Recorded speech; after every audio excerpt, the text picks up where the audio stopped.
सब भक्तों का हार्दिक स्वागत है। तो आज का जो शीर्षक है क्या है? भगवान और उसके अवतार। काफी लोग समाज में दुविधा में है, असमंजस में है कि किसको भगवान माना जाए। भगवत गीता कोर्स में हमने अलग अलग पहलुओं से भगवान कौन है वो जानने का प्रयास किया। तो टाइम की जो लिमिटेशन के हिसाब से उस समय सब कुछ नहीं प्रेजेंट किया जा सकता। तो आज हम स्पेशल भगवान कौन है और उसके अवतार कौन कौन है उसके बारे में हम थोड़ा समझने का प्रयास करेंगे श्रीमद् भागवतम के आधार पर। तो आप सबको एक जेरोक्स दी गई है ना?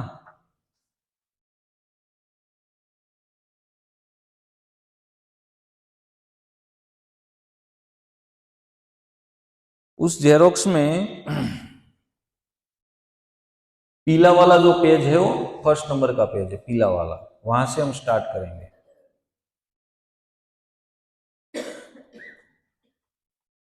तो श्रीमद् भागवतम में कहा गया है भगवान के बारे में, एते चांस कला पुंस कृष्णस्तु भगवान स्वयं इंद्रारी व्याकुलम लोकम मुयंती युगे युगे। क्या बताया गया है? श्रीमद् भागवतम 1:3:28 नंबर के श्लोक में भगवान के बारे में बताया गया है कि भगवान कौन है ना? एते चांस कला पुंस, यानी कि ऊपर जो बताए गए हैं, ऊपर यानी कि ये श्लोक जहां पे बोला गया है उसके ऊपर भगवान के अवतारों के बारे में बताया गया है कि भगवान के कितने अवतार है और किस क्रम में भगवान आए हैं इस चतुर्युग में। एक जेरोक्स मुझे भी दे दो प्रभु, एक जेरोक्स दे दो मुझे लाकर। तो उपरयुक्त सारे अवतार या तो भगवान के पूर्ण अंश या पूर्ण अंश के भी अंश है, यानी कि कलाएं। लेकिन श्री कृष्ण आदि पूर्ण पुरुषोत्तम भगवान है। कौन है आदि भगवान? कौन है? श्री कृष्ण। बाकी सब जो अवतार है वो क्या है? उसके अंश है या उसके अंश के भी अंश है ना? वे विभिन्न लोकों में नास्तिकों द्वारा उपद्रव किए जाने पर प्रकट होते हैं। तो भगवान भगवत गीता में भी बताया ना भगवान ने कि मैं कब प्रकट होऊंगा।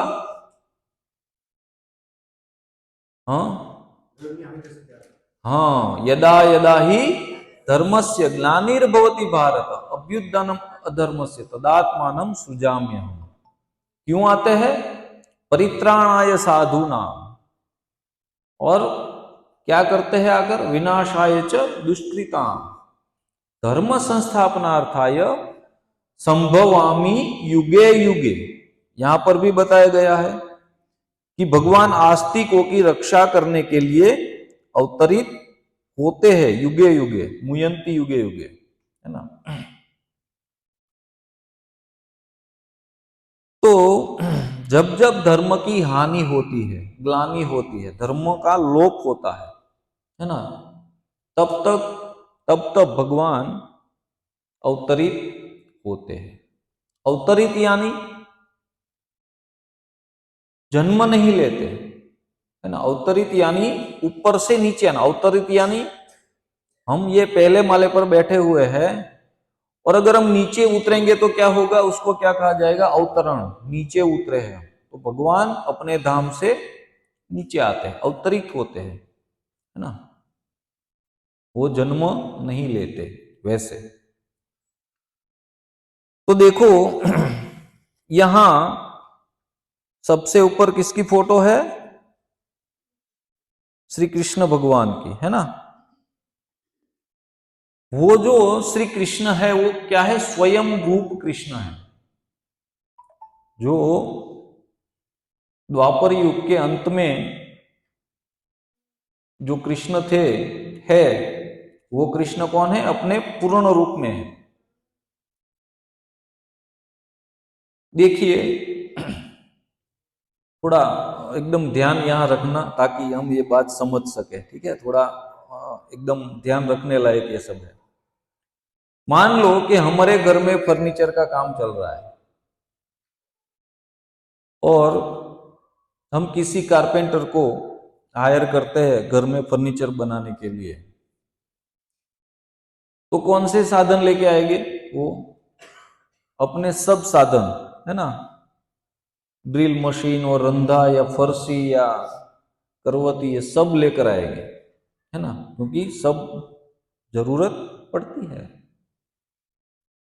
बाद में फर्नीचर का काम पूरा हो गया, किन किन लोगों ने घर में अपने फर्नीचर करवाया है? सबके घरों में होता है। सबका अनुभव होगा कि कुछ ना कुछ तो बाकी रह ही जाता है, रह जाता है कि नहीं? थोड़ा सा कुछ ना, तो ये रह गया, है ना। तो मान लो कि एक छोटी सी चीज यानी कि घड़ी लगाने के लिए एक स्क्रू लगाना बाकी रह गया, हम फिर से उसको फोन करते हैं कि भाई ये थोड़ा काम बाकी रह गया है, आप आइए और ये कर दीजिए। क्या लेके आएंगे वो? सभी औजार लेके आएंगे? नहीं लेके आएंगे, वो स्क्रू ड्राइवर और एक हथौड़ा ही लेके आएंगे, है ना, सब लेकर नहीं आएंगे। तो भगवान अवतरित ऐसे होते हैं कि जब जब जिस जिस युग में जिस प्रकार भगवान की जरूरत पड़ती है उस प्रकार भगवान अवतरित होते हैं, है ना।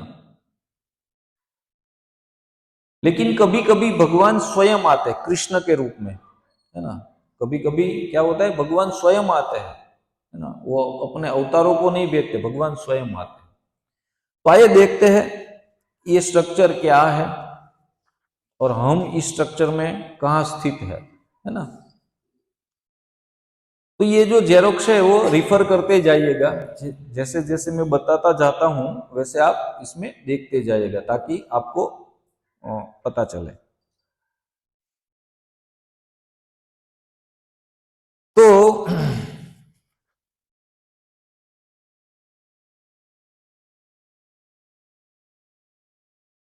ईश्वर परम कृष्ण सच्चिदानंद विग्रह अनादिरादिर गोविंद सर्व कारण कारणात्, यानी कि ब्रह्म संहिता में ब्रह्मा जी द्वारा जो स्तुति की गई है भगवान की, उसका एक श्लोक है कि गोविंद के नाम से विख्यात कृष्ण ही परमेश्वर है। कौन कहता है? ब्रह्मा जी कह रहे हैं। उसका सच्चिदानंद स्वरूप है, वो सबों के मूल है, सब चीज के मूल है ना। और उसका कोई अन्य स्रोत नहीं है, एवं वे समस्त कारणों के मूल कारण है।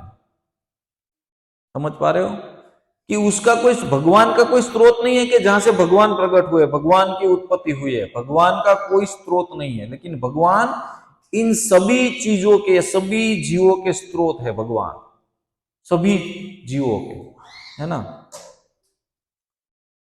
तो ये जो स्वयं रूप श्री कृष्ण है वो द्विभुज स्वरूप है। द्विभुज यानी कि दो हाथ वाले, जो नंद बाबा के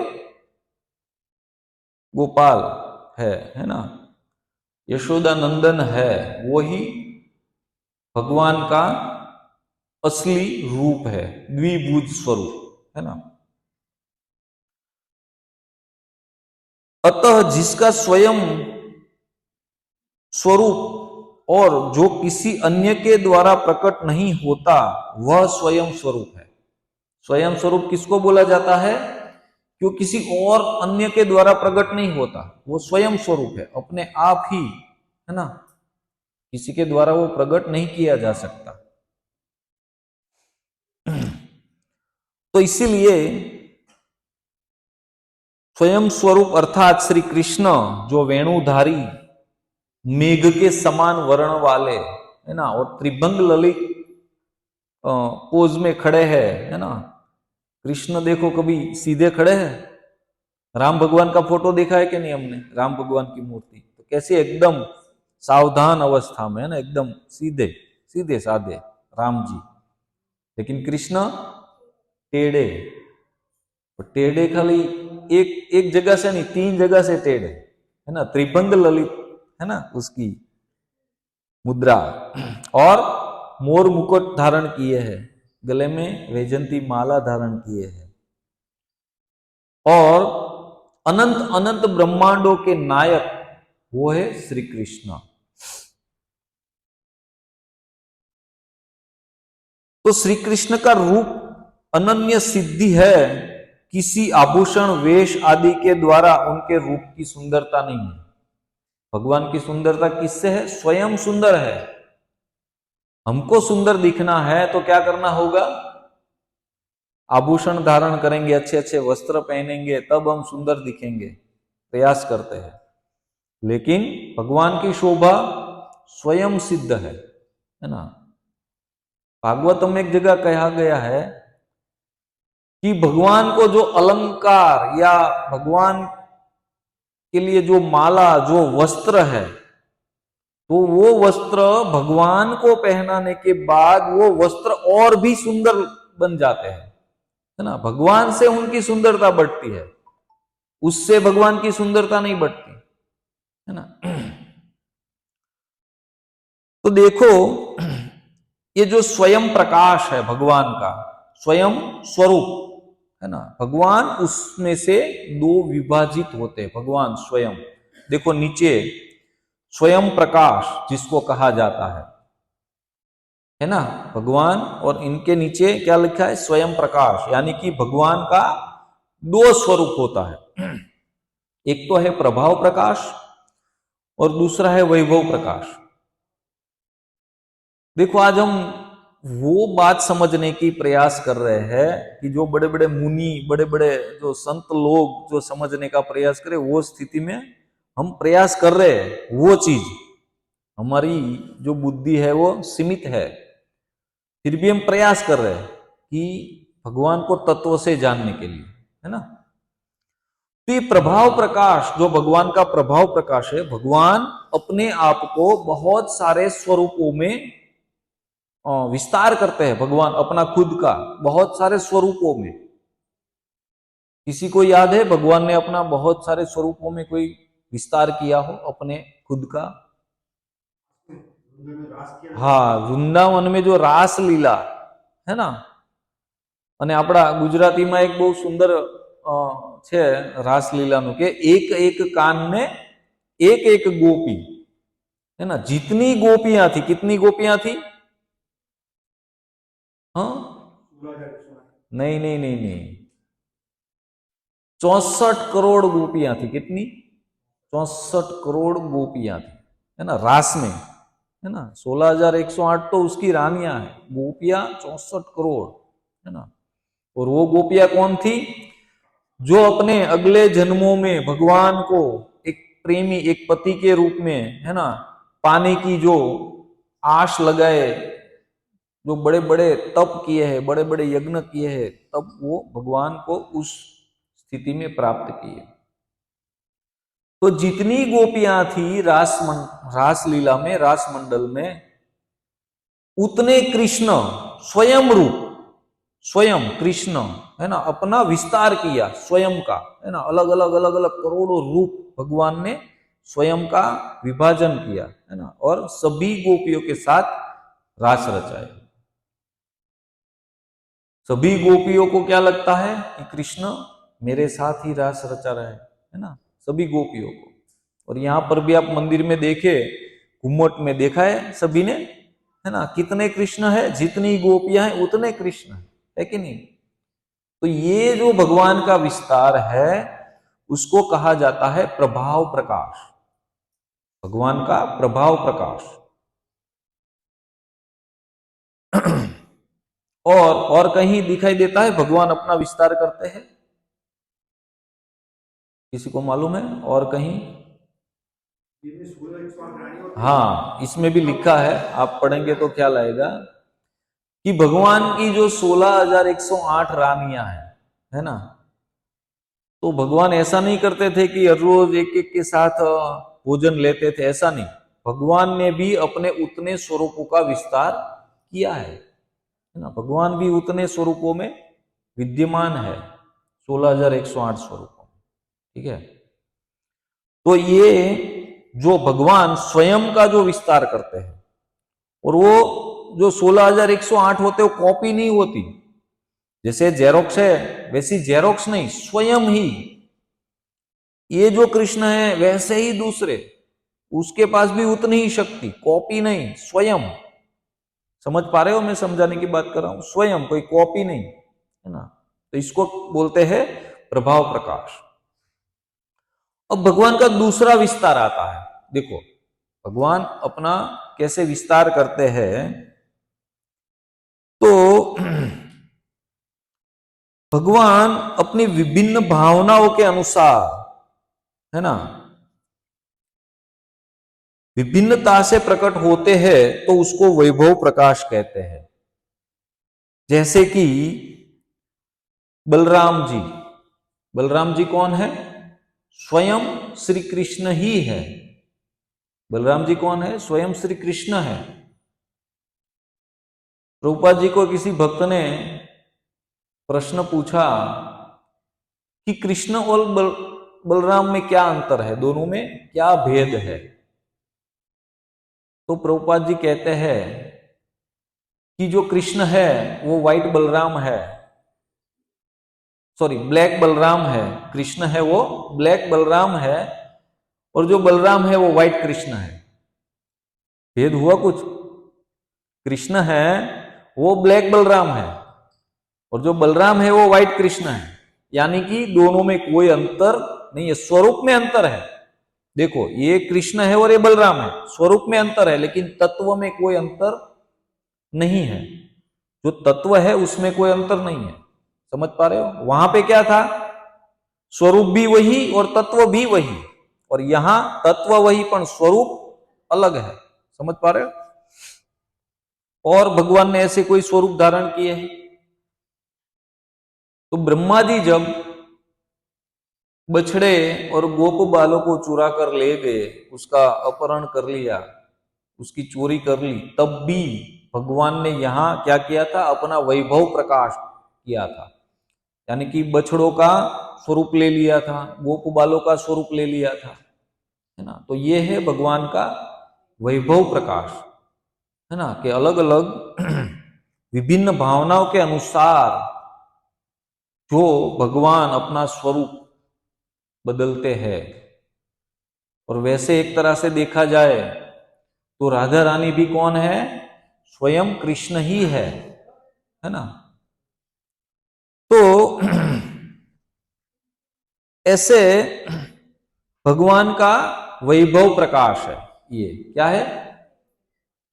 कितने वो भगवान के हैं?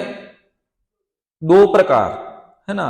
एक तो प्रथम स्वयं स्वरूप, स्वयं रूप।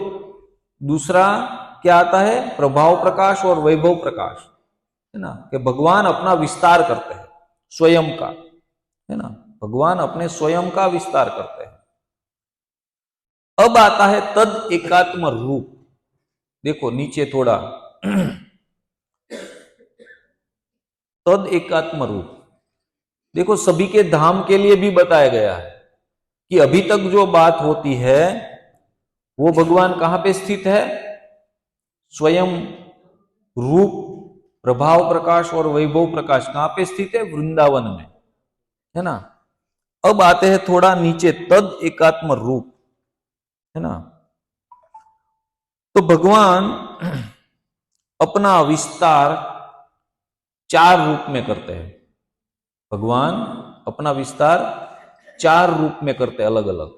देखिए यहां पे पहला है वासुदेव, अनिरुद्ध, प्रद्युम्न और संकर्षण, है ना। ये चार रूप में भगवान अपना विस्तार करते हैं। कहां पे? मथुरा लीला में, मथुरा में, है ना, गोलोक धाम के नीचे मथुरा। तो इसमें वासुदेव और अनिरुद्ध, और द्वारका में है संकर्षण और प्रद्युम्न। ये चार भगवान के विस्तार है। कैसे? तद एकात्म रूप। तद एकात्म रूप यानी कि स्वयं भगवान ही है लेकिन तत्व से भिन्न है। और ये तद एकात्म रूप किसका विस्तार है? वैसे बलराम जी का विस्तार है। भगवान का जो वैभव प्रकाश है उसका विस्तार है तद एकात्म रूप। ये जो चार विभाजन होते हैं, है ना, तो तद एकात्म रूप स्वयं रूप से केवल आकार में भिन्न होते हैं। जो स्वयं रूप है भगवान श्री कृष्ण जो सबसे ऊपर है, उसमें केवल आकार में भिन्नता होती है ना, स्वरूप में नहीं है। वे दिव्य भावना से विभिन्नता से प्रकट होते हैं और तद एकात्म रूप स्वयं रूप के लीला विस्तार विलास कहलाते हैं। थोड़ा टफ है लेकिन समझने का प्रयास कीजिए। तो प्रभाव विलास, देखो प्रभाव विलास में चार ये स्वरूप है भगवान के। उसमें श्री वासुदेव और श्री अनिरुद्ध मथुरावासी और संकर्षण एवं श्री प्रद्युम्न द्वारकावासी, ये चार प्रभाव विलास है जो भगवान के आदि मूल चतुर्व्यूह के नाम से जाना जाता है। चतुर्व्यूह चार है ना, इसलिए उसको मूल चतुर्व्यूह यानी कि प्रथम चतुर्व्यूह कहा जाता है ना। अब दूसरा चतुर्व्यूह यानी कि जो प्रथम चतुर्व्यूह के जो संकर्षण है उसमें से द्वितीय चतुर्व्यूह प्रकट होते हैं। द्वितीय चतुर्व्यूह में कौन आते हैं? फिर से वही चार, थोड़ी कम मात्रा में शक्ति वाले, यानी कि वासुदेव, संकर्षण, प्रद्युम्न और अनिरुद्ध, है ना, ये चार द्वितीय चतुर्व्यूह में आते हैं। तो द्वितीय चतुर्व्यूह में जो श्री वासुदेव, अनिरुद्ध, संकर्षण और प्रद्युम्न है, उसमें से प्रत्येक के तीन तीन प्रकाश विग्रह या दो दो विलास मूर्तियां हैं। जो नीचे नाम लिखे हैं उसके भी प्रकाश विग्रह है, उसमें हम अभी नहीं जाएंगे। लेकिन आगे चलते हैं, पीछे स्व अंश देखो, स्वांश लिखा है ना, स्वांश मिल गया सबको, स्वांश। तो जो भगवान के स्व अंश है कहां से आते हैं? तो कि भगवान के जो वैभव विलास है उसके जो अंतर्गत जो चार है, कौन है? अनिरुद्ध, प्रद्युम्न, संकर्षण और वासुदेव। इन चार में से जो संकर्षण है, दूसरे चतुर्व्यूह के जो संकर्षण है, उसमें से स्व अंश यानी कि भगवान का पुरुष अवतार, भगवान के 6 प्रकार के अवतार है भगवान के, देखो उसमें लिखे 6 प्रकार के: पुरुषावतार, लीला अवतार, गुण अवतार, युग अवतार, मनवंतर अवतार और शक्त्यावेश अवतार। 6 प्रकार से भगवान अवतरित होते हैं, है ना, 6 प्रकार से।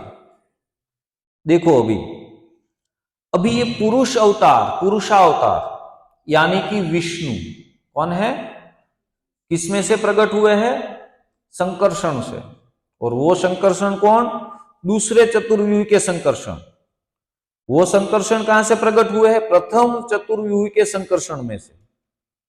और प्रथम व्यूह के चतुर्व्यूह के जो संकर्षण है वो कहां से प्रकट हुए हैं? भगवान के तद एकात्म रूप से। भगवान का ये तद एकात्म रूप कहां से प्रकट होता है? भगवान का जो वैभव प्रकाश है उसमें से। और भगवान का ये वैभव प्रकाश कहां से प्रकट होता है? स्वयं श्री कृष्ण से, है ना, ये पूरा स्ट्रक्चर है।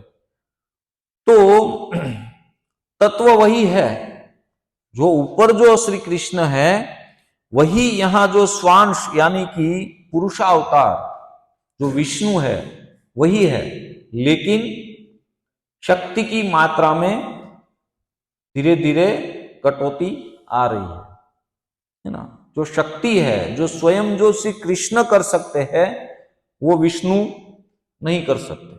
हाँ, विष्णु के पास उतनी ही शक्ति है, लेकिन कृष्ण से अधिक नहीं है ना। अभी देखो, ये पुरुष अवतार में 3 विभाजन है। पुरुषावतार में कौन से है? कारणोदक्षाय विष्णु, गर्भोदक्षाय विष्णु और क्षीरोदक्षाय विष्णु। अभी तक तो शायद हम लोगों को एक ही विष्णु का मालूम होगा कि एक विष्णु है कि नहीं? अब आपको लगेगा 3 कहां से प्रकट हो गए? तो 3 है ना, 3 विष्णु है, ठीक है। तो तीनों विष्णु को भगवान ने अलग अलग कार्य की जिम्मेदारी दी है। तो तीनों विष्णु का क्या क्या कार्य है? तो देखिए यहां पे जो पुरुषावतार में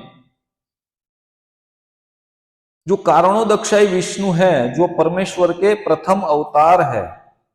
अभी यहां से अवतार शुरू हो गया। देखो, अभी जो थे वो कौन थे? भगवान के अंश, यानी कि भगवान के स्वरूप थे। अभी यहां पे भगवान के अंश के स्वरूप में प्रथम अवतार है विष्णु। भगवान का जो प्रथम अवतार है वो कौन है? विष्णु। और वो कौन है? कारणोदक्षाई विष्णु।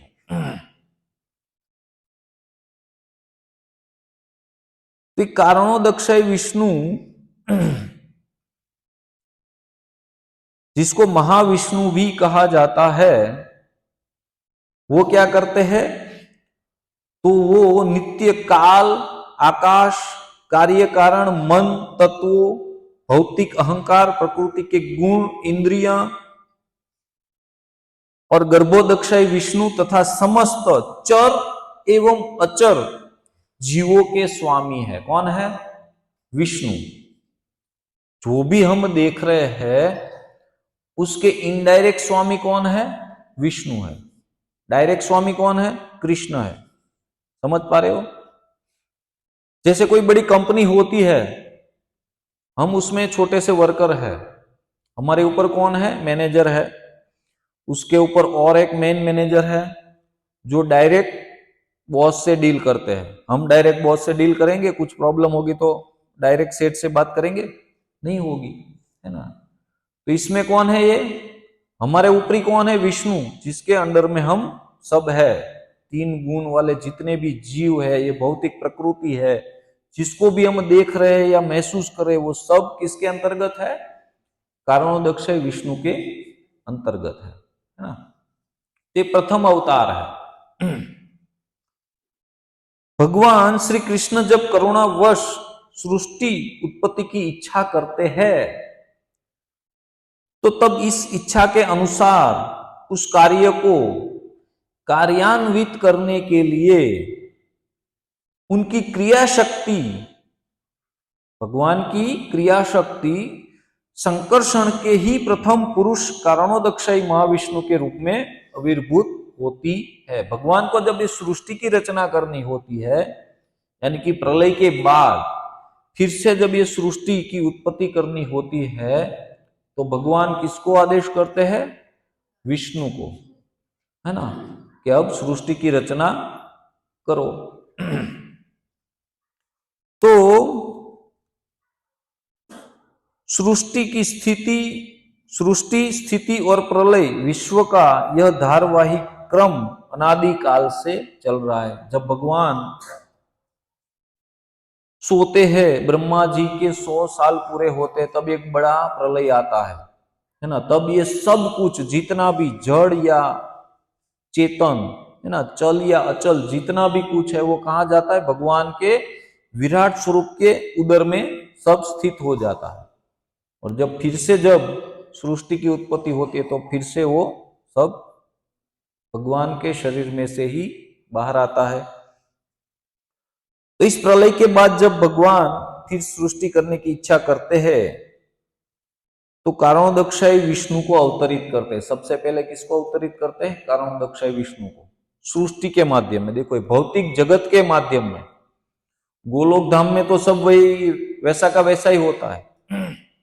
प्रलय के समय गोलोक धाम में कुछ फिनिश नहीं होता है। कहां पे फिनिश होता है सब प्रलय? भौतिक जगत में, जहां पर हम रह रहे हैं। और ये भौतिक जगत कितना बड़ा है, ये हमारी पृथ्वी तक सीमित नहीं है। ये जो पृथ्वी है उसका एक सौर मंडल है, सूर्य मंगल ये सब ग्रह है ना, तो ये सौर मंडल है जिसके एक ग्रह है पृथ्वी। तो एक सौर मंडल है जिसमें लाखों लाखों ग्रह है ना, चंद्र सूर्य जैसे लाखों लाखों ग्रह है जिसका एक सौर मंडल बनता है। ऐसे कई कई यानी कि करोड़ों करोड़ों ऐसे सौर मंडल होते हैं, उसकी एक गैलेक्सी बनती है। गैलेक्सी यानी कि आकाश गंगा जिसको हम बोलते हैं। तो इतने इसमें तो करोड़ों नहीं पण असंख्य, हम गिनती नहीं कर सकते उतनी मात्रा में ग्रह होते हैं। जैसे हमारी पृथ्वी एक ग्रह है इतना, और ऐसे करोड़ों करोड़ों ब्रह्मांड है ना। तो सभी ब्रह्मांड के अलग अलग विष्णु है ना। सभी ब्रह्मांड जितने भी गैलेक्सी जब जितनी भी सृष्टि है उसमें अलग अलग विष्णु है, आगे हम देखेंगे। तो ये कारणोदक्षाई विष्णु से ही, वहीं से जो प्रलय काल में साम्य अवस्था में विद्यमान प्रकृति है, तो उसके ऊपर भगवान दृष्टिपात करते हैं और अपनी अचिंत्य शक्ति के द्वारा इस जगत को संचार करते हैं, यानी कि ऐसी शक्ति डालते हैं कि ये जगत कैसे हो जाए, चेतनामय बन जाए। हमें लगता है कि पृथ्वी में कोई चेतना है क्या? पृथ्वी में कोई चेतन तत्व होगा? होगा। क्यों? तभी तो ये सब धन धान्य उगते हैं, तभी तो उगते हैं ना, वरना नहीं उगेंगे। सोचो कहां से वो शक्ति आई? मिट्टी में कुछ बोया जाए तो अनंत कितने गुना करके हमें देता है। और भगवान की शक्ति तो देखो, एक ही क्यारे में हम गन्ना बोते हैं, या मिर्ची का बीज बोते हैं, या नींबू का छोड़ लगाते हैं, सब में टेस्ट अलग अलग आता है कि नहीं? गन्ना कैसा होगा? मीठा होगा, मिर्ची तीखी होगी, नींबू खट्टा होगा। देखो भगवान की कैसी शक्ति है। हम अलग अलग तो पानी डालते नहीं कि गन्ने की जो है उसको हम मीठा पानी डालते हैं, उसको तीखा, ऐसा तो है नहीं। सब में एक ही पानी है, एक ही भूमि है ना। बीज अलग अलग है जो भगवान देते। भगवान भगवत गीता में बताते हैं कि अहम बीज प्रद पिता, ये सब बीज देने वाला पिता कौन हूं? मैं हूं, है ना। तो ये जो कारणोदक्षाई विष्णु है वो योग निंद्रा में शयन करते हैं, है ना। योग निंद्रा में शयन करते हैं, सोए हैं। और क्या हो रहा है? जब सृष्टि की उत्पत्ति होनी है तब उसके जो रोमकूप है, रोमकूप यानी कि जो शरीर के चमड़ी के जो छिद्र है हमारे, जहां से पसीना निकलता है, वहां से क्या निकलता है? महाविष्णु के शरीर में से अनंत अनंत ब्रह्मांड निकलते हैं, है ना।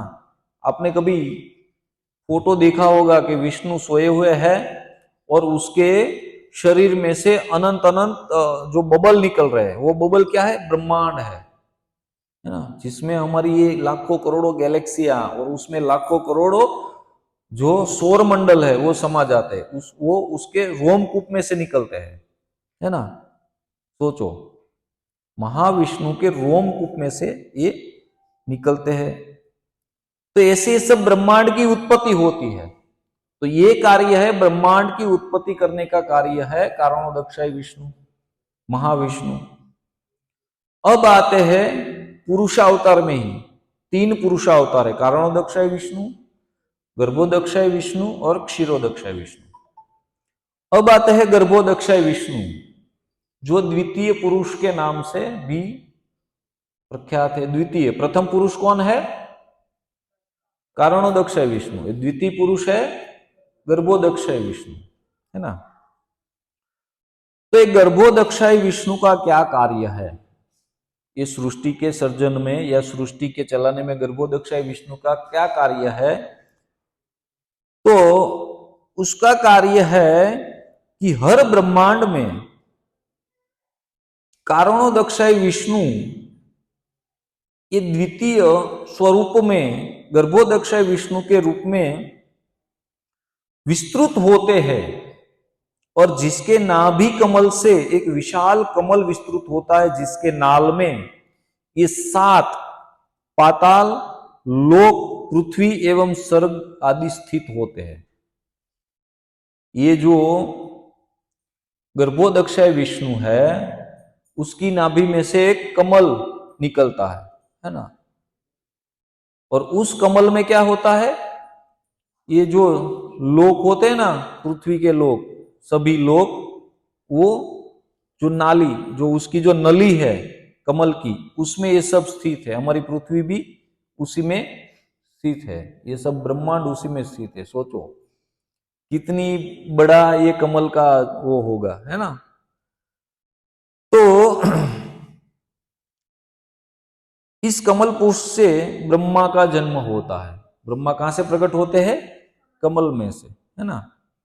और ब्रह्मा कितने हैं? जितने ब्रह्मांड है उतने ब्रह्मा है, उतने विष्णु है।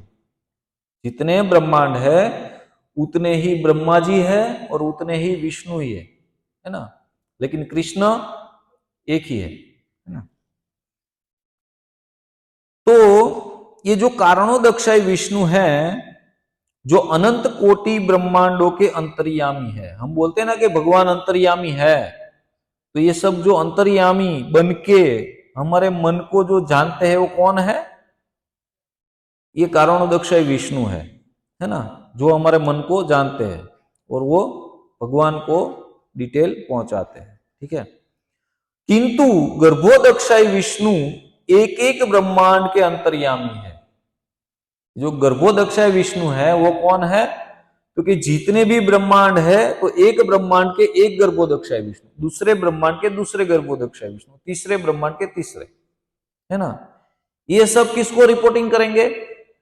गर्भोदक्षाय विष्णु प्रथम पुरुष को, कारणोदक्षाय को रिपोर्टिंग करेंगे। और वो किसको रिपोर्टिंग करेंगे? अपने ऊपर। समझ पा रहे हो? तो एक एक ब्रह्मांड के एक एक विष्णु है और एक एक ब्रह्मा जी है। प्रत्येक ब्रह्मांड के अलग अलग ब्रह्मा जी है और अलग अलग विष्णु है ना। किंतु गर्भोदक्षाय विष्णु एक एक ब्रह्मांड के अंतर्यामी तो है ही, लेकिन जो कमल से जो ब्रह्मांड जी उत्पन्न हुए उसके भी अंतर्यामी ये कौन है? गर्भोदक्षाय विष्णु। जिस ब्रह्मांड के जो भी ब्रह्मा है उसके मन को भी कौन जानते हैं? गर्भोदक्षाय विष्णु। ब्रह्मा जी गर्भोदक्षाय विष्णु के मन को नहीं जान सकते, लेकिन वो भी गर्भोदक्षाय विष्णु है, वो ब्रह्मा जी के भी मन को जानते हैं, है ना। यानी कि वो अंतर्यामी है ब्रह्मा जी के भी। अब आते हैं क्षीरोदक्षाय विष्णु, जो तृतीय पुरुष है। समझ आ रहा है या बोरिंग लगता है? आ रहा है समझ में? किसी को कुछ प्रश्न होता है तो पूछ लेना बीच में ही, है ना। तो अब आते हैं तीसरा पुरुष, है ना। पुरुषावतार में 3 पुरुष है, कारणोदक्षाय विष्णु, गर्भोदक्षाय विष्णु, क्षीरोदक्षाय विष्णु। प्रथम पुरुष है कारणोदक्षाय विष्णु, द्वितीय पुरुष है गर्भोदक्षाय विष्णु और तृतीय पुरुष है क्षीरोदक्षाय विष्णु। तीनों के कार्य अलग अलग है। प्रथम जो विष्णु है कारणोदक्षाय विष्णु, उसका क्या कार्य है बताइए, कौन बताएगा?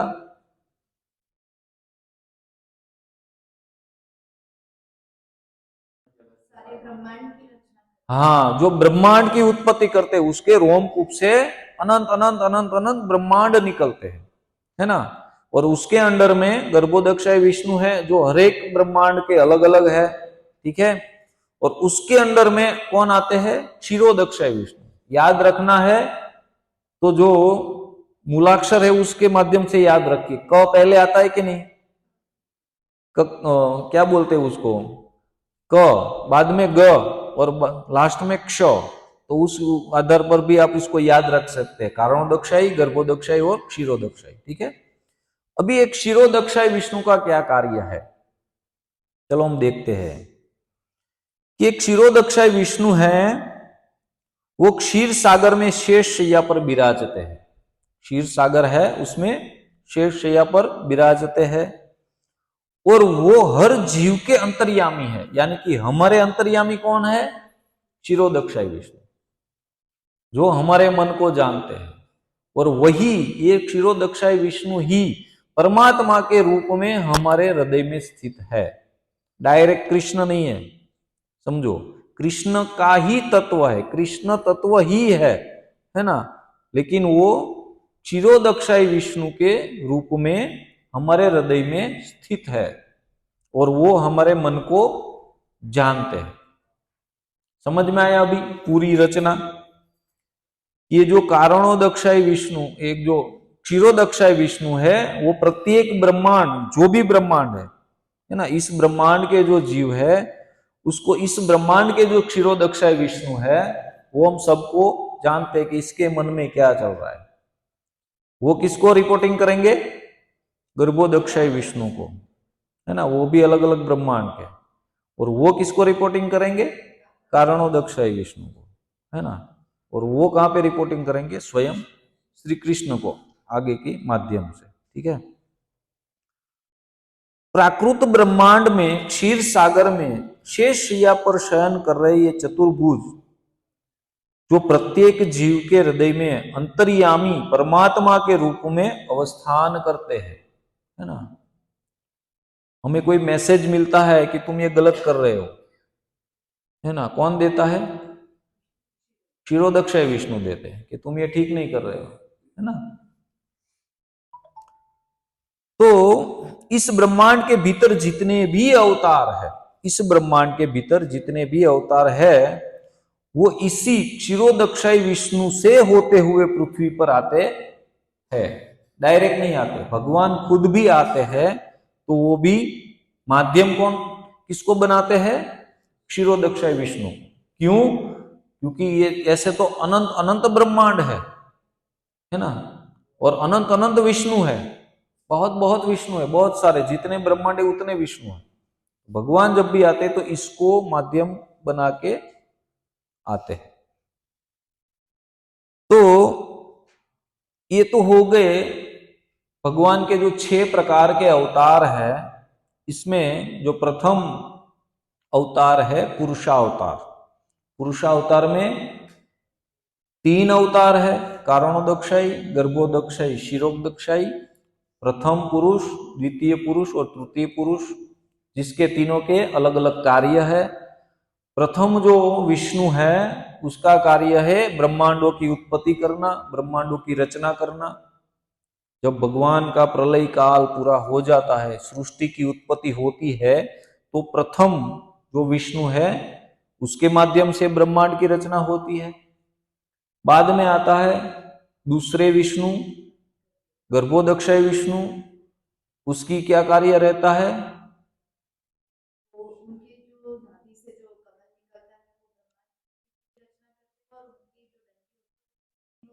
हाँ, तो बाद में जो ये सब लोक, पृथ्वी, पाताल, है ना, जितने भी लोक है वो सब इनके माध्यम से उद्भूत होते हैं, है ना।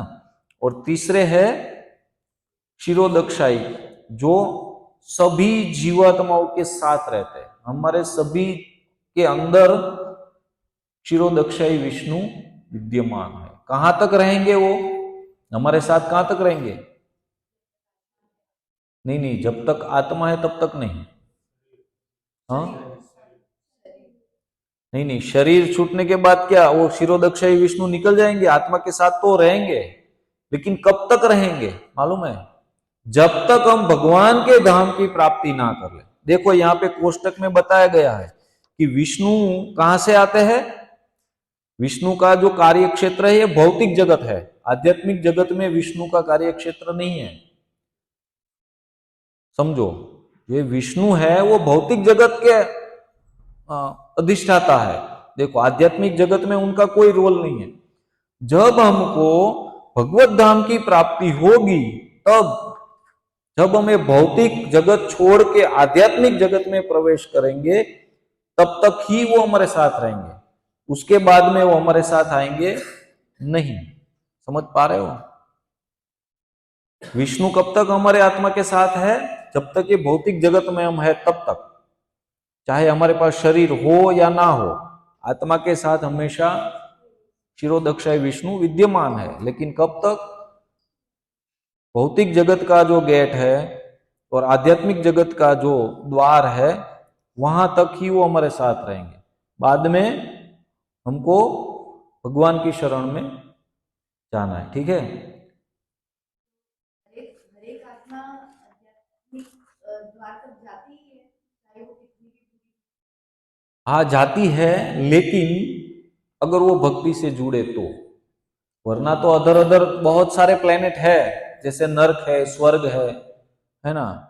हमने भगवत गीता कोर्स के माध्यम से समझा कि भगवान भगवत गीता में भी बताते हैं कि यान्ति देवव्रता देवान पितृ यान्ति पितृवता भूतेज्या यान्ति भूतानि यान्ति भूतेज्या, है ना। कि जो देवी देवताओं की आराधना करेंगे वो देवी देवताओं के लोक में जाएंगे, पितरों की आराधना करेंगे वो पितरों के लोक में जाएंगे, है ना। भूतों की आराधना करेंगे वो भूतों के लोक में जाएंगे। लेकिन जो मेरी आराधना करेंगे, है ना, जो मेरी शरण में आएंगे वो मेरे धाम को प्राप्त करेंगे। तो अलग अलग कई सारे ग्रह है, कई सारे धाम है ना। तो जिस हिसाब से हम जिसकी भी आराधना करते, जिसकी भी भक्ति करते, उसके लोक में जाना होता है। ठीक है। तो अब आते हैं भगवान के लीला अवतार। देखो भगवान के लीला अवतार, ये प्रथम अवतार कौन से थे? पुरुषा अवतार। अब आते हैं लीला अवतार। ये विभाजन है, ऐसा नहीं कि पहले पुरुषा अवतार आएंगे बाद में लीला अवतार आएंगी। पुरुषा अवतार में से ही सब अवतरित होते हैं। भगवान जितने भी अवतार लेते हैं वो ये विष्णु के माध्यम से ही आते हैं, है ना। समाज में ऐसा प्रचलित है कि भगवान विष्णु के माध्यम से आते हैं, इसलिए विष्णु बड़े और कृष्ण उससे छोटे, यानी कि उसके अंडर में कृष्ण है। लेकिन ऐसा नहीं है। मान लो नरेंद्र मोदी सूरत में आएंगे तो क्या ऐसे ही आ जाएंगे कि चलो मैं निकल पड़ता हूं और वहां पे जाके सबको सरप्राइज देता हूं, ऐसे आएंगे? नहीं आएंगे। किसको इन्फॉर्म करेंगे? मुख्यमंत्री को, गुजरात के मुख्यमंत्री को। उसके बाद में जो सूरत का जो कोई जो मेन होता है उसको, है ना, जो भूपेंद्र भाई है उसको, सूरत आने वाला है तो सूरत के कोई अथॉरिटी को इन्फॉर्म करेंगे कि भाई प्रधानमंत्री जी आने वाला है। ठीक है। वो इन्फॉर्म करते हो, परमिशन लेते हैं क्या मैं आ रहा हूं? परमिशन नहीं लेते, इन्फॉर्म करते हैं। देखो भगवान भी आए, मान लो नरसिंहदेव भगवान आए तो उस टाइम तो कुछ परमिशन लेने की कोई इतना समय ही नहीं था क्या? क्षण मात्र में आ गए कि नहीं?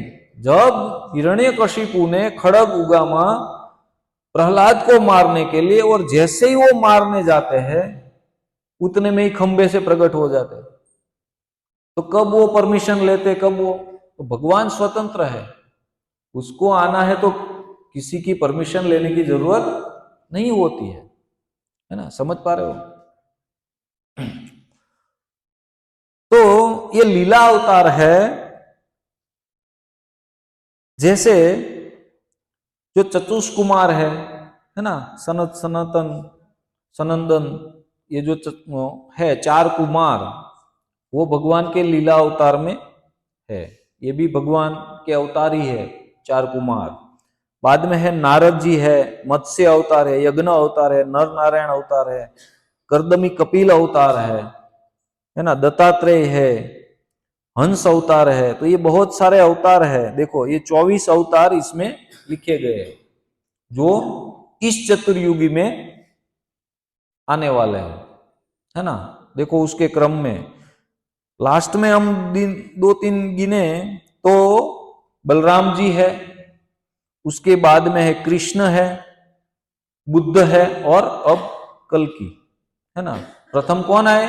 बलराम प्रकट हुए, बाद में कृष्ण प्रकट हुए। तो 24 अवतार है। अब मान लो, हाँ हाँ वापिस आ रहे। मुख्य कृष्ण है, लेकिन वो स्वयं भी आते हैं। ऐसा नहीं कि वो स्वयं नहीं आते, वो स्वयं भी आते हैं, लेकिन वो बाध्य नहीं है।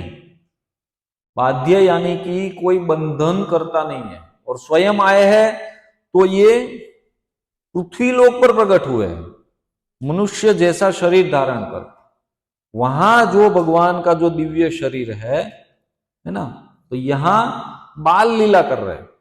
वहां कोई ऐसी बाल लीला होती है ना, तो वहां भी होती है। ऐसा नहीं कि भगवान के दिव्य जो वृंदावन धाम है वहां पे लीला नहीं होती, वहां भी होती है।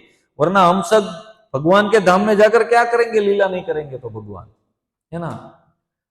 भगवान के धाम में ऐश्वर्य भाव नहीं है। ऐश्वर्य भाव कहाँ है? विष्णु के लोक में है ऐश्वर्य। वृंदावन में ऐश्वर्य है क्या? क्या है वृंदावन में? माधुर्य है ना, एकदम मधुर। भगवान सबसे प्यार करते हैं, है ना, भगवान सबके सबके साथ रहते हैं। वैकुंठ में जाएंगे अगर हम, तो वहां पे ऐसे हाथ जोड़ के खड़े रहना होगा। कृष्ण ही है लेकिन नारायण के फॉर्म में है ना, तो वहां ऐश्वर्य का प्राधान्य है ना, तो वहां विष्णु की सेवा होती है ना। लेकिन गोलोक धाम में क्या होता है? अगर हम मित्र भाव रखते हैं तो कृष्ण के कंधे पे हाथ रखेंगे, या कृष्ण को मित्रता के जो सुख है वो प्रदान कर पाएंगे, है ना। तो सभी लोक में अलग अलग भाव रहते हैं, है ना। अभी हम देखेंगे, आगे आगे आएगा कि कृष्ण, ब्रह्मा, विष्णु, इन सब में क्या क्या डिफरेंस है शक्ति के माध्यम से, है ना। तो ये 24 अवतार है। कई कई लोग बताते हैं कि क्या ये भगवान का अवतार है। अभी कलयुग में जो लोग मान रहे कि क्या ये भगवान है, ये भगवान है, तो इसमें आप पढ़कर देख सकते हो। और विस्तार से पढ़ना है तो ये भागवतम, श्रीमद् भागवतम पहला स्कंद है ना, तीसरे अध्याय में विस्तार से ये सब उल्लेख है भगवान के अवतारों के बारे में, है ना। तो आप पढ़ सकते हो उसमें विस्तार से। दूसरा है गुणा अवतार। गुणों के आधार पर जो भगवान ने जो पोस्ट दी है, गुणा अवतार, यानी कि हम साथ साथ नाम लेते हैं ना, ब्रह्मा, विष्णु और महेश, है ना, ये 3 गुणों के आधार पर ये अवतार है। ब्रह्मा यानी कि रजोगुण, विष्णु यानी कि सत्वगुण, और शिव जी यानी कि तमोगुण। इसमें ऐसा नहीं कि शिव जी तमोगुणी है, वो तमोगुण के अधिष्ठाता है। तमोगुणी लोगों को वो कंट्रोल करते हैं, है ना। अभी देखो शिव जी के जो गण है वो कैसे है, भूत पिचास, भूत प्रेत, है ना, वो शिव जी के सब, वो इन सबको शिव जी कंट्रोल किए हैं। वो ब्रह्मा जी से कंट्रोल नहीं होंगे, होंगे क्या? दानव लोग ब्रह्मा जी से कंट्रोल होते हैं? नहीं होते ना, शिव जी से भी नहीं होते हैं। लेकिन ये जो तमोगुणी प्रकृति के जितने भी जीव है उस सबको शिव जी कंट्रोल करते हैं। शिव जी अपने आप में तमोगुणी नहीं है। सबसे बड़े सत्वगुणी अगर कोई है ब्रह्मा जी से भी बढ़कर, तो वो शिव जी है। क्योंकि शिव जी कौन है? शिव जी भगवान के सबसे बड़े वैष्णव भक्त है ना। ये 3 गुणों के आधार पर जो अवतार है वो ब्रह्मा, विष्णु और महेश, है ना।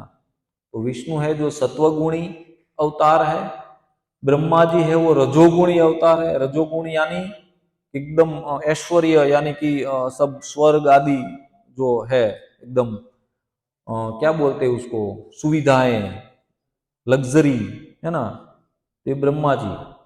तमोगुण यानी कि शिव जी, और सत्वगुण यानी विष्णु, है ना। ये 3 गुणों के आधार पर ये 3, देखो विष्णु यहां पर भी आए, देखे पुरुषावतार में भी विष्णु है, और यहां पर भी ये डिपार्टमेंट में भी विष्णु है कि नहीं। तो कभी कभी हम देखते हैं कि एक व्यक्ति 2-3 चीजों की जिम्मेदारी लेता है, देख पाते हैं। जैसे मान लो कोई सोसाइटी है, इसमें 9 बिल्डिंग है, 9 विंग है, तो उस सब विंग के अलग अलग प्रमुख होंगे। लेकिन एक विंग में ऐसा एक प्रमुख होगा जो अपनी बिल्डिंग का भी प्रमुख होगा, अपने विंग का, और पूरे सोसाइटी का भी प्रमुख होगा। तो 2 पद संभाल रहा है कि नहीं। तो इसमें भी कई कई जगह पर आएगा ऐसा कि एक ही तत्व 2 जगह पर स्थित है। आगे आते ही युगा अवतार। अलग अलग युग में अलग अलग उसके युगा अवतार होते हैं। और उसके कलर भी अलग अलग होते हैं भगवान के। देखो सत्य युग में शुक्ल यानी श्वेत रंग में भगवान अवतरित हुए, त्रेता युग में रक्त यानी कि लाल रंग में, द्वापर युग में श्याम यानी कि गहरा लीला, और कलयुग में कृष्ण यानी कि काला, और विशेष परिस्थिति में पीला, जैसे चैतन्य महाप्रभु है ना, वो भी भगवान के ही अवतार है, स्वयं कृष्ण और राधा रानी के मिलित स्वरूप है।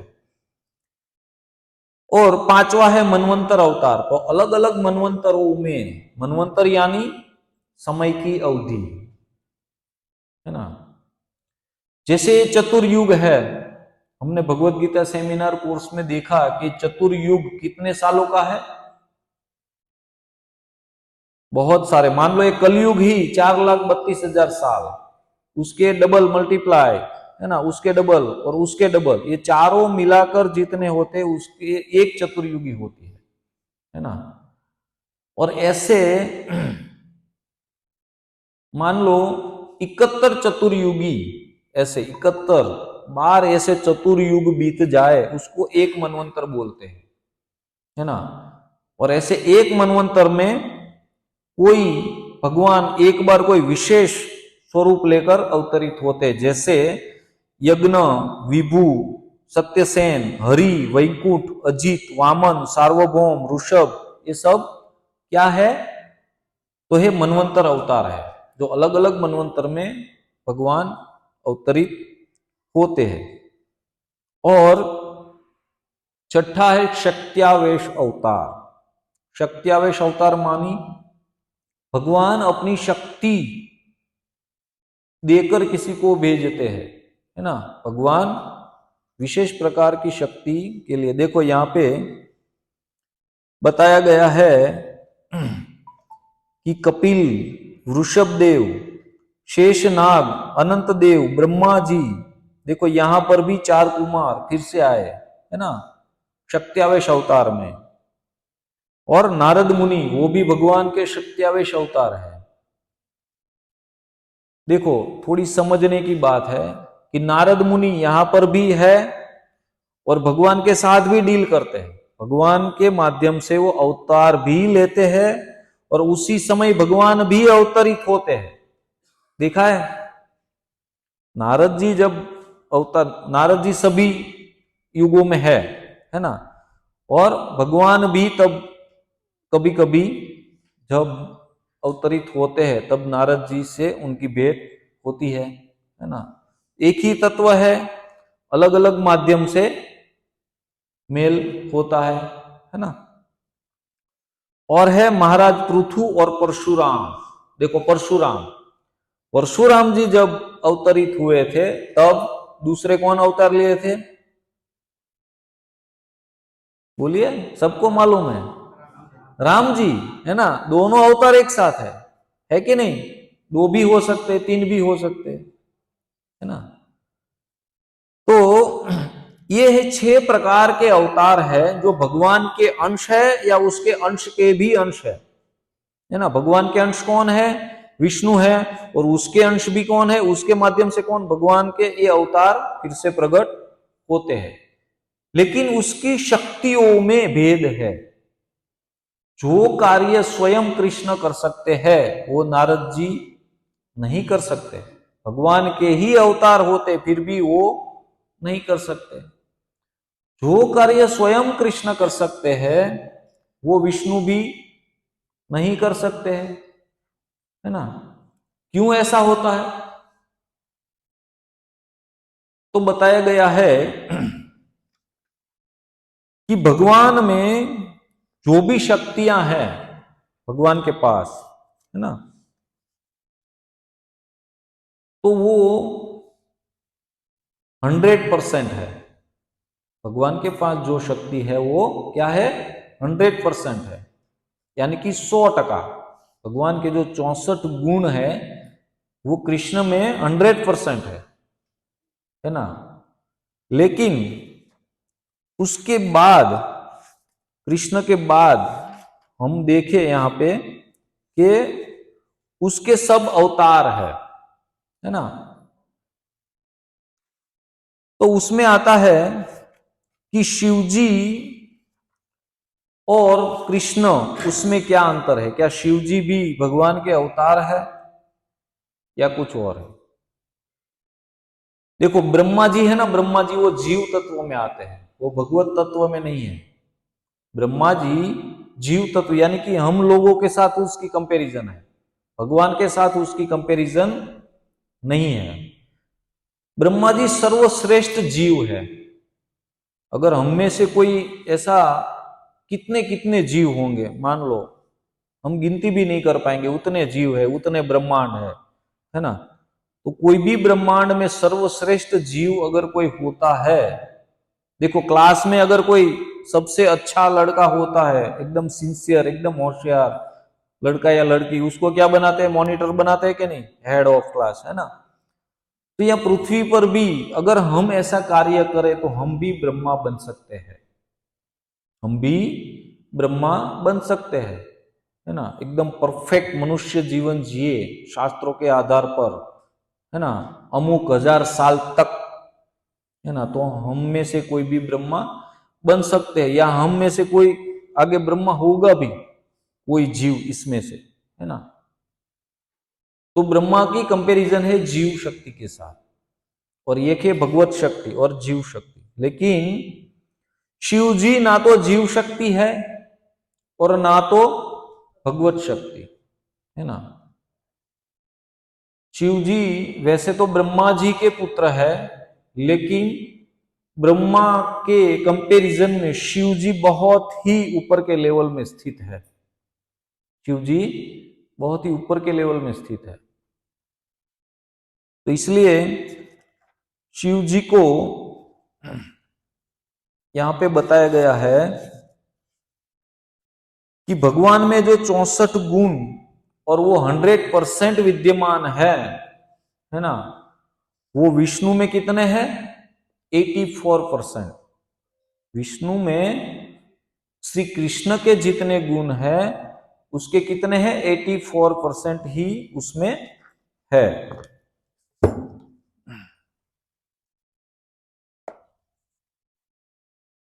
हाँ,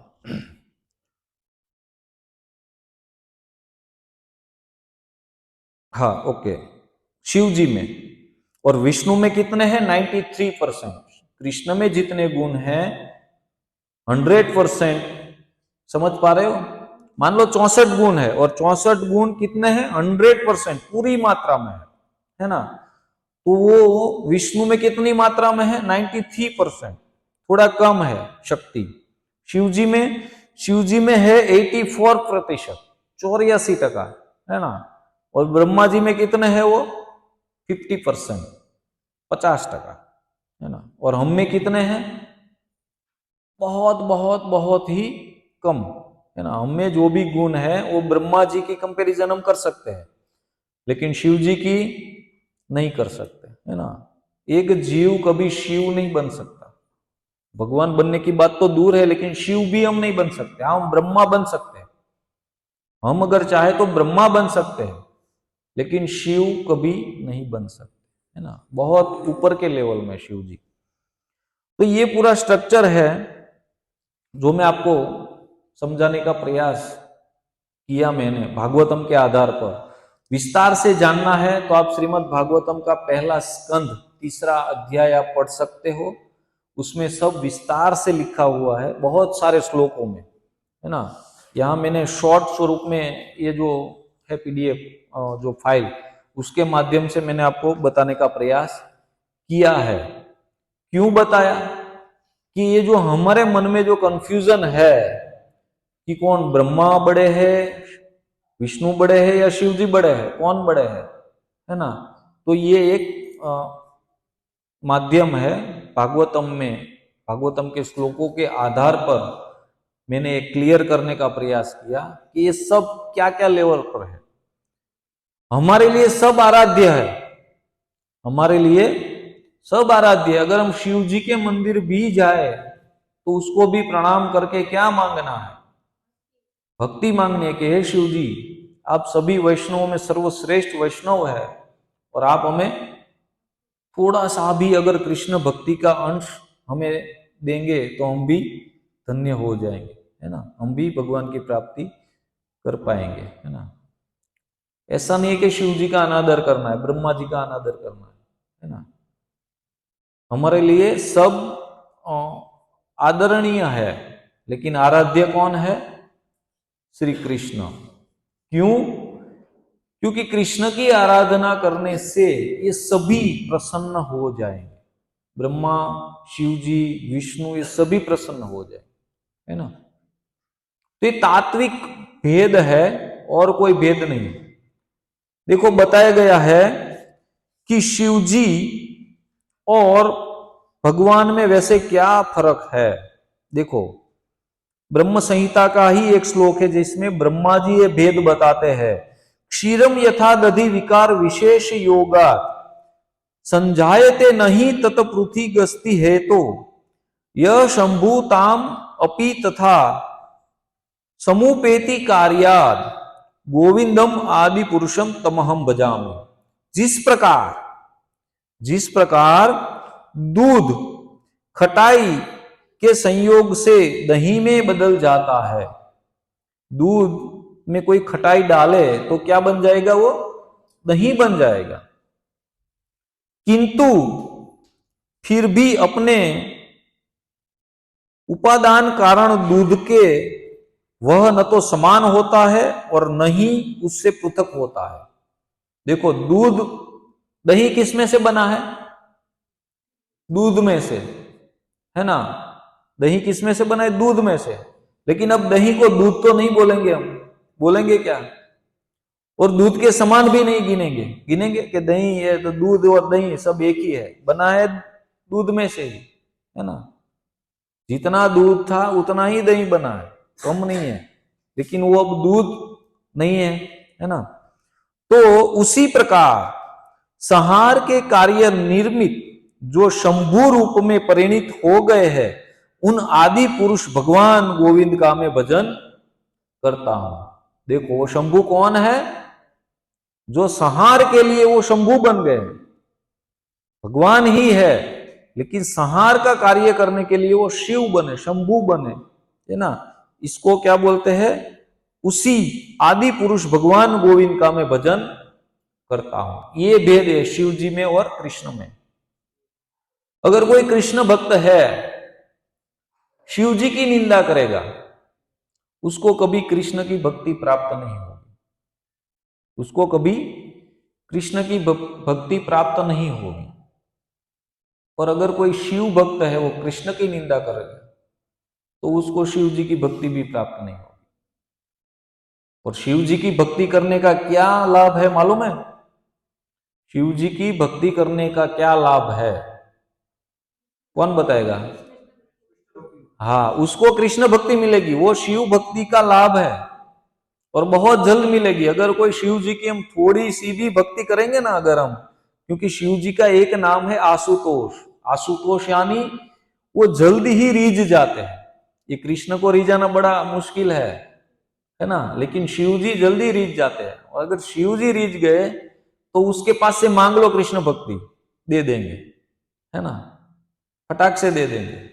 किसको दी है? नरसिंह मेहता को। और बहुत सारे भक्त को भी अनुभव है, बहुत सारे भक्त बताते हैं।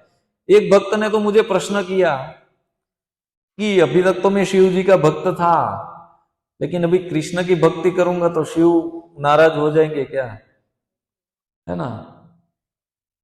तो शास्त्र बताते हैं कि शिव जी बहुत ही प्रसन्न होते हैं। अगर कोई शिव जी की भक्ति को छोड़ के कृष्ण की भक्ति में लगे तो शिव तो नाचने लगते हैं, है ना, बहुत प्रसन्न होते हैं। शिव जी नाराज नहीं होते, क्योंकि शिव जी का कार्य ही है सबको कृष्ण भक्ति देना। स्वयं अपनी वाइफ यानी कि पार्वती जी को भी वो कृष्ण भक्ति दे रहे हैं, है ना, उसका ज्ञान दे रहे हैं कि तू ये राम कृष्ण की भक्ति कर, उसकी आराधना करो, है ना।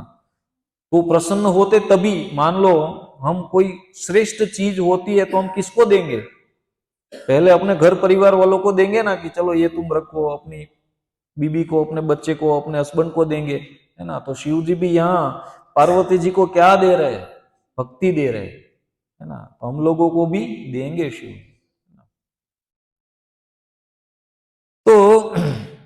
इसी प्रकार कृष्ण का ही दूसरा रूप शिव है, लेकिन साथ में यह भी समझना जरूरी है कि दूध से दही बनता है, लेकिन दही से कभी दूध नहीं बनता। बनता है? नहीं बनता है ना। तो इसलिए शिव भौतिक जगत के प्रमुख नियंत्रकों में से एक है। जो भौतिक जगत है उसमें जितने भी कंट्रोलर है, ब्रह्मा जी है, विष्णु है, लेकिन शिव जी सबसे प्रमुख कंट्रोलर है। क्यों? क्योंकि ब्रह्मा जी तो रजोगुणी लोगों को हैंडल करते हैं, है ना। विष्णु सत्वगुणी लोगों को, हम आप जैसे लोगों को हैंडल करते हैं, लेकिन शिव जी किसको हैंडल करते हैं? तमोगुणी लोगों को, जो किसी से भी हैंडल नहीं होते, है ना। उन लोगों को संभाल के बैठे हैं शिव जी, है ना। तो इसलिए शिव जी बहुत ही ऊपर की अवस्था में है। स्वयं भगवान कृष्ण का ही स्वरूप है। किसी का कोई प्रश्न है या किसी को कुछ कहना है तो कह सकते हो।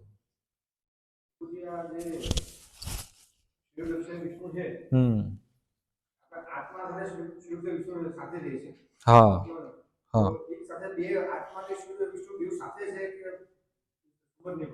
हाँ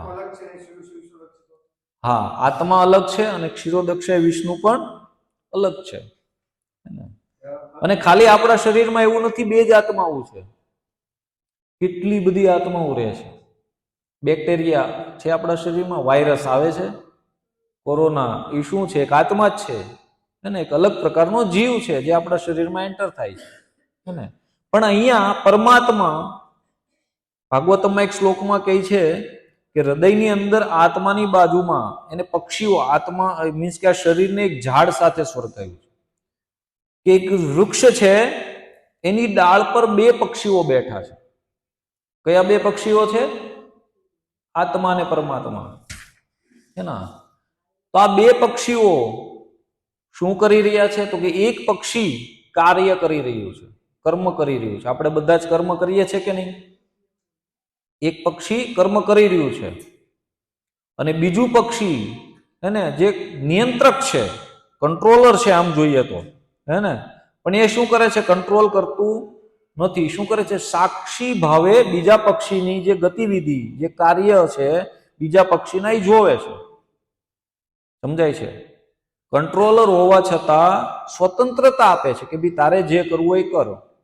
ભગવાન ચાહે તો આપણને બધાને કંટ્રોલ કરી શકે કે નહીં? કે નહીં ભાઈ બધાએ મંદિરે જવાનું, બધાએ માળા જ કરવાની, કોઈએ પિક્ચર જોવા જવાનું નથી, કહે કે નહીં? कह सकते हैं कि नहीं कह सकते? लेकिन भगवान ने हमको स्वतंत्रता दी है, वरना तो हम भगवान से भी फरियाद करेंगे कि आपने हमें शरीर तो दिया, आपने आपने हमें मन तो दिया, लेकिन विचार तो आप ही डाल रहे हो कि यही करना है। समझ पा रहे हो?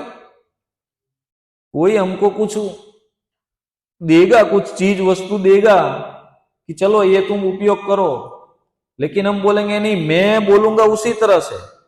मोबाइल तो हमें देंगे मम्मी पापा, लेकिन क्या देखना है वही बताएंगे कि यही देखना है, तो क्या फायदा, है ना। तो भगवान ने हमको स्वतंत्रता दी है कोई भी कार्य करने के लिए, और वो परमात्मा है, वो साक्षी के रूप में हमारी गतिविधियों को देख रहे हैं, है ना।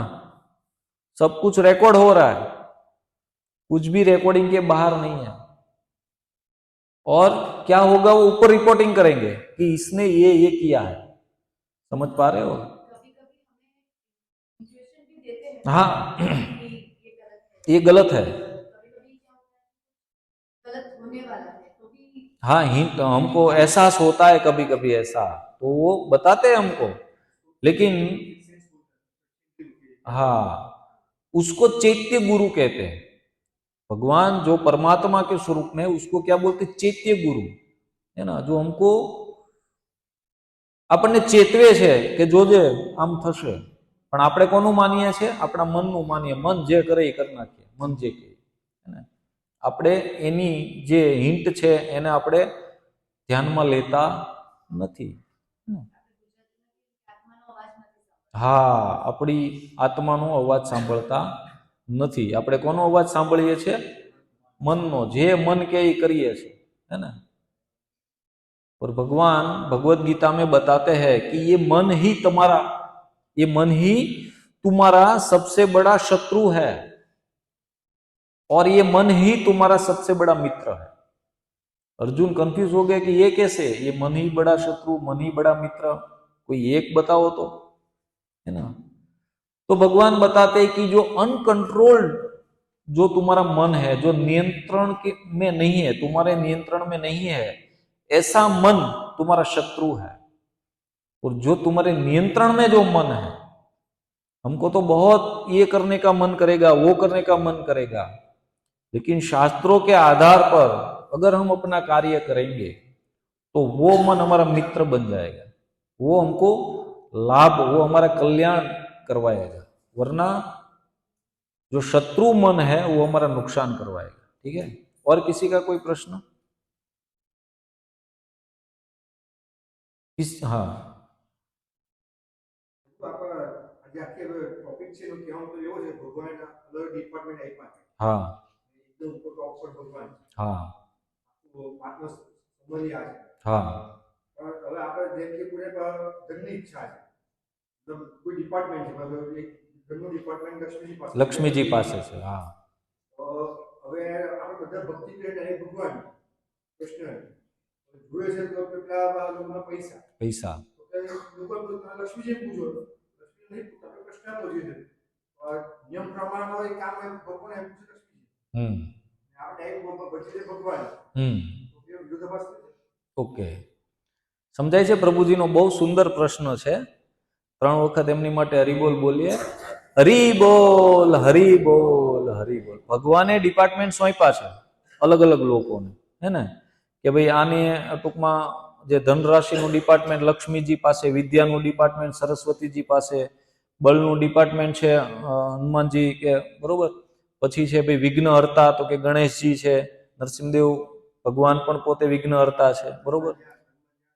હા, તો અલગ અલગ ડિપાર્ટમેન્ટ આપ્યા છે। તો કે ભાઈ હવે આપણે ધનની જરૂર છે તો આપણે કૃષ્ણની ભક્તિ કરવી કે લક્ષ્મીજીની? આપણે વિદ્યાની જરૂર, બુદ્ધિની જરૂર છે તો કોની ભક્તિ કરવી? હે ને, થાય ને, અલગ અલગ આપણે પ્રશ્ન થાય, હે ને। પણ જુઓ, આપણે અનાજ લેવું છે, ક્યાં જઈશું? કરિયાણાની દુકાને। કપડાં લેવા છે, ક્યાં જશું? કાપડવાળાની દુકાને, હે ને। સ્ટેશનરી લેવી છે, ક્યાં જશું? સ્ટેશનરી વાળા પાસે। અલગ અલગ છે ને, કે ભાઈ લક્ષ્મી માટે, ધન માટે લક્ષ્મીજી પાસે જઈએ। પણ જો ડીમાર્ટમાં જશું તો બધું મળી જશે કે નહીં? તો કૃષ્ણ છે ને એ ડીમાર્ટ છે, यानी कि कृष्ण भगवान આપણને બધું જ આપવા સમર્થ છે। समझाए छे? भगवान हमको सब कुछ, देखो प्रहलाद महाराज को, सॉरी ध्रुव को क्या चाहिए था? ध्रुव महाराज को क्या चाहिए था? धन ही तो चाहिए, राज्य चाहिए था ना, राज्य यानी कि धन। समझो, ध्रुव महाराज को धन चाहिए था तो लक्ष्मी जी की आराधना करते। किसकी की? कृष्ण की। मिला के नहीं मिला? मिला के नहीं? तो भगवान को, भगवान के पास अगर हम जो कुछ भी मांगेंगे वो भगवान हमें देंगे, 100% देंगे। देवी देवताओं के पास जाने की भी जरूरत नहीं है। देवी देवताओं तो क्या करते हैं कि भगवान से जो मिला है वो हमको प्रोवाइड करते हैं, और भगवान तो हमको डायरेक्ट दे सकते हैं। भगवान को ऐसा नहीं कि नहीं तुम लक्ष्मी के पास जाओ वहां से ले लो, मैं मेरा नाम दे देना, ऐसा नहीं, भगवान डायरेक्ट दे सकते हैं, है ना। और ऐसा नहीं कि धन ही, है ना, सब कुछ जो भी हमको चाहिए भौतिक जगत में सब कुछ भगवान दे सकते हैं, लेकिन भगवान के पास से क्या मांगना चाहिए? जो सबसे अमूल्य चीज है वो मांगनी चाहिए ना, है ना। अगर मान लो कोई राजा के पास जाता है, कोई भिखारी व्यक्ति, है ना, राजा के पास जाएगा, राजा बोलेगा आज मैं प्रसन्न हूं, तुमको जो चाहिए वो मांग लो, मैं बहुत प्रसन्न हूं, है ना, तुमको जो भी चाहिए वो मांग लो, मैं तुमको दे दूंगा। और अगर वो व्यक्ति कहेगा कि एक बीड़ी पाई दो, लो, केवू लागशे? हैं? કે એ વ્યક્તિ બધું જ આપવા સમર્થ છે, પણ આપણે એક નાની એવી વસ્તુ માંગીએ છે ને. ભગવાન પાસે સૌથી અમૂલ્ય શું છે? પોતાની ભક્તિ. અગર ભગવાનની ભક્તિ કરીને જો ભગવાનનું ધામ પ્રાપ્ત થઈ જાય ને, तो बीजी कोई वस्तु की कामना ज नहीं रहवानी। आ बधी भौतिक जगत का जो सुख है वो तो एक तुच्छ मात्र है। आध्यात्मिक जगत का जो सुख है वो स्वर्ग के सुख जो है, स्वर्ग में बहुत सुख है। स्वर्ग के जितने भी सुख है वो आध्यात्मिक जगत के जो सुख है उसकी परछाई मात्र है। परछाई को देखा जा सकता है, उसको अनुभव, उसको टच नहीं किया जा सकता। किया जा सकता है तो उतना ही स्वर्ग में सुख है। और स्वर्ग में जितना सुख है, पृथ्वी पर जितना सुख है, वो स्वर्ग के सुख की परछाई मात्र है। हमको जो अभी लग रहा है ना कि वो धन मिल गया, हमें तो बहुत आनंद आ गया है ना, अच्छी बीवी मिल गई, अच्छा पति मिल गया, बच्चे मिल गए, ये मिल गया, वो मिल गया, हम तो बहुत ही राजी, बहुत ही आनंद में आ गए। वो आनंद कैसा है? परछाई मात्र है स्वर्ग के सुखों के बराबर। वो स्वर्ग के सुख आध्यात्मिक जगत के सुख है, उसकी भी बहुत ही निम्न कक्षा की परछाई मात्र है ना। तो इतना सुख है भगवान के धाम में। और भगवान से हम ये सब नहीं मांग के अगर हम धन मांगते हैं, और ये धन ये सब क्या है मालूम है? अगर कोई व्यक्ति भक्ति करता है तो ये धन, वैभव, यश, कीर्ति, ये सब तो उसकी क्या बोलते हैं, हाँ, आड़ पैदाश शू कहेवाय ने हिंदी में, इंग्लिश में, हाँ, आड़ पैदाश। जेवी रीते मानी लो कि आपणे कोई सोनीनी न्या कई घरेणो हीरानो हार लेवा जईए, सोनानो हार है ने, तो आपणे हाરના પૈસા આપીએ અને હાર લાવીએ તો એની સાથે શું શું આવશે? બોક્સ આપશે ને મસ્ત એકદમ વેલ્વેટ વાળું સુંદર મજાનું। બોક્સના પૈસા લેશે? નહીં લે। પછી એક થેલી આપશે મસ્ત એકદમ ચેન વાળી સરસ, એક આપશે ને એક બે આપણે માગશું है ने, तो एना पैसा लेशे? नहीं ले। कारण के सोनाना हार साथे आ बधी साइड आड़ पैदाश छे के लई जाओ लई जाओ। मेन वस्तु शुं छे? सोनानो हार। એટલા માટે મેઇન વસ્તુ છે ભક્તિ।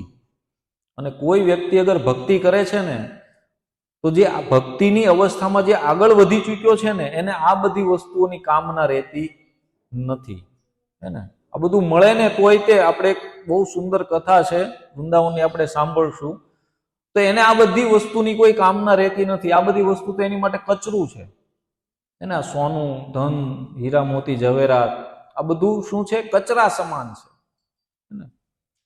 પણ આપણે તો કદાચ હજી એ લેવલ પર ના જઈ શકીએ, પણ પ્રભુપાદજી કહે છે કે કાંઈ નહીં, ભક્તિની શરૂઆત કરો। ધીમે ધીમે એ અવસ્થા ભગવાન સ્વયં આપણી પર કૃપા કરીને અવસ્થા સુધી આપણને પહોંચાડશે કે જ્યાં આપણે કોઈ પણ પરિસ્થિતિમાં આનંદની અનુભૂતિ કરી શકશું, है ना। અત્યારે આપણે કોઈ પણ પરિસ્થિતિમાં આનંદ નથી પ્રાપ્ત કરી શકતા, પણ એક ભક્તિની એક એવી અવસ્થા છે કે આ ભૌતિક જગતની કોઈ પણ પરિસ્થિતિ આપણને આનંદ જ આપશે, है ने। આપણને દુઃખ જેવું કાંઈ ફીલ જ નહીં થાય, મહેસૂસ નહીં થાય, है ने।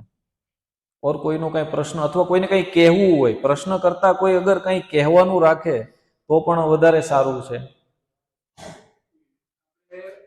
લાસ્ટ લગભગ ગીતાના સેમેસ્ટરના છેલ્લે દિવસે ભગવાનની વ્યાખ્યા એટલે ભગવાન વિશે જે ઉલ્લેખ થયો હતો, ભગવાન પાસે વૈભવ, ઐશ્વર્ય, જ્ઞાન, સામર્થ્ય અને બીજી બે વસ્તુઓ, ધન, વૈરાગ્ય, વૈરાગ્ય, એ એકચ્યુઅલી એમની પાસે શું છે એ વસ્તુ છે જે એમની પાસે છે। પણ ભગવાનની એક વ્યાખ્યા જે મેં બી સાંભળી છે અને જે હું એનાથી હું પણ એગ્રી કરું છું ને કદાચ તમે પણ એગ્રી કરશો કે ભગવાન શબ્દની અંદર જ એમની ટોટલ વ્યાખ્યા છે। હા। વ એટલે ભૂમિ, ગ એટલે ગગન, વ એટલે વાયુ, એની સાથે અની જે માત્રા છે એટલે કે અગ્નિ, અગ્નિ, અને ન એટલે નીર। એટલે આ પાંચ તત્વ છે કે જેનાથી આપણે પણ બન્યા છે ને આખી સમસ્ત સૃષ્ટિ બની છે।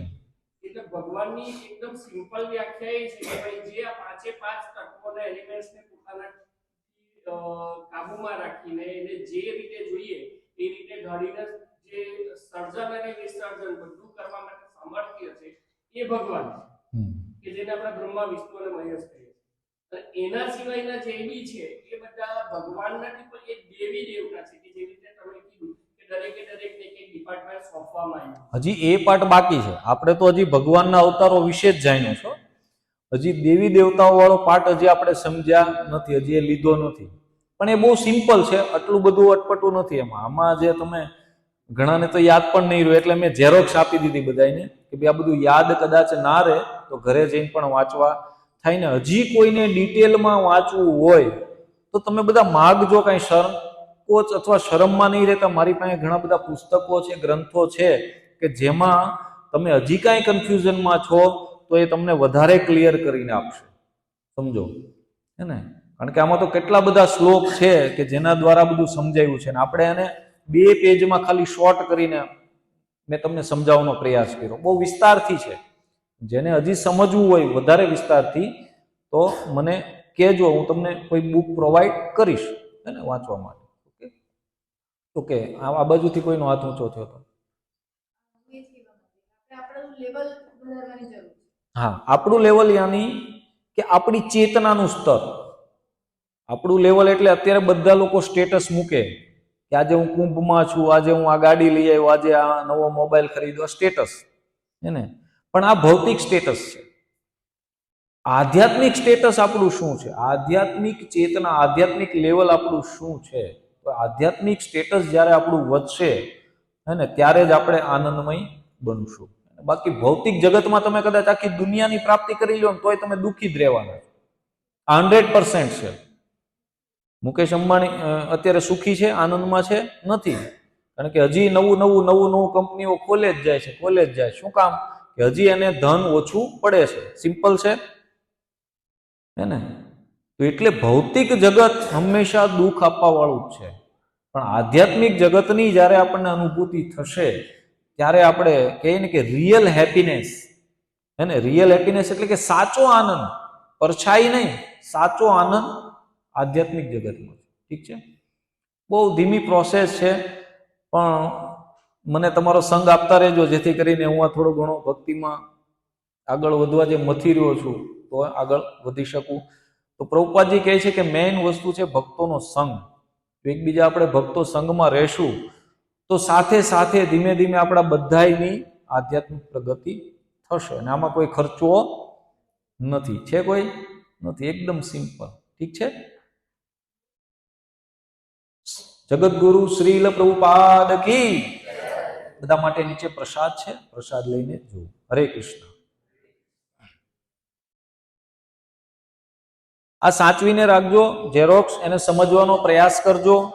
હજી જ્યાં અટકો ત્યાં રવિવારે અથવા ગમે ત્યારે આપણે જ્યારે મળીએ ત્યારે પૂછજો. ઠીક છે?